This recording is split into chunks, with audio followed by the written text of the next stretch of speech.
The Obama administration is about to turn control of the internet over to an international body. And it's not just Republicans who are steamed about the decision.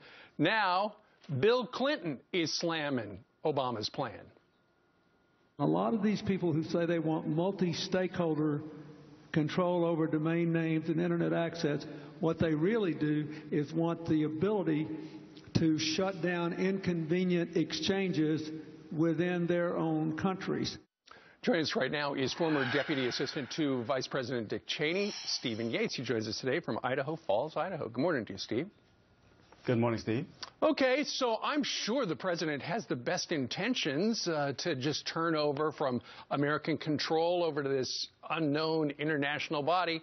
Why is this a bad idea in your estimation? Well, it's very difficult for average people to understand, but this is sort of like turning the phone directory or, say, those that issue license plates and GPS signals over to some unknown body. It's more than just whether you want to go to the Washington Post and they move you over to, say, China's news agency. Everything that we do in life, including this live shot, financial information, and unclassified defense information, go over the internet. And we'll have no way to know whether it'll be taxed or interfered with, but Russia and China have pushed for this move for a long time, and we know that they don't have our best interests at heart. Absolutely, we're learning that, and of course we know what's going on with Russia right now. Okay, so Bill Clinton has made it very clear it's a stupid idea. Why is the president doing this? Well, it's very unclear to me why the president is doing it. Like I said, Russia and China have pushed to it for a long time, and there is sort of this pattern in the administration of turning over American initiatives to the international community, whatever that is. Usually that means the UN. And they have had sort of a UN-first foreign policy to the extent there's been one, but all that will lead to is potential for taxation and really incompetence. The UN doesn't really manage much very well. Wait a minute. Did you just say that the United Nations might be able to levy some sort of internet tax, so every time you go to TMZ.com, you owe somebody a nickel? Well, think of how many of us get to use a cell phone or, say, get our license plates for our cars for free. I mean, once you basically control what the domain names, addresses are, the IP addresses are, you're basically going to be able to start levy a tax on people to get that privilege.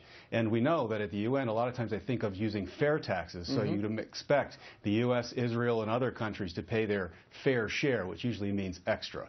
Absolutely. You know, I was thinking about it this morning. This is almost a continuation of the president's apology tour. I'm sorry for the NSA problems, and so I'm going to turn over the whole internet to somebody else.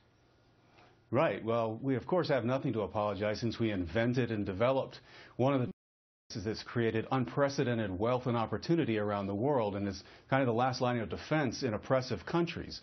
And of course, the countries that have been pushing for this change are the ones that want to control information most at home in Russia and China. And that's where President Bill Clinton was exactly correct. Sure. Ultimately, Steve, it comes down to this. Is this in the best interest of the United States of America and Americans?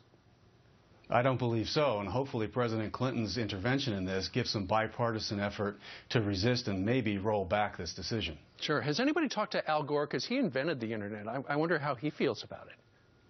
Yeah, we really need to get some opinions from the former vice president to straighten this all out. He also had special relations with the Russians while he was vice president, one of his core focus areas, so maybe we need to consult him on two fronts. Great. Al, if you, Mr. Gore, if you're watching right now, call us.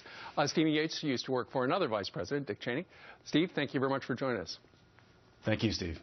All right. What do you think about turning over the internet to the world? Good idea?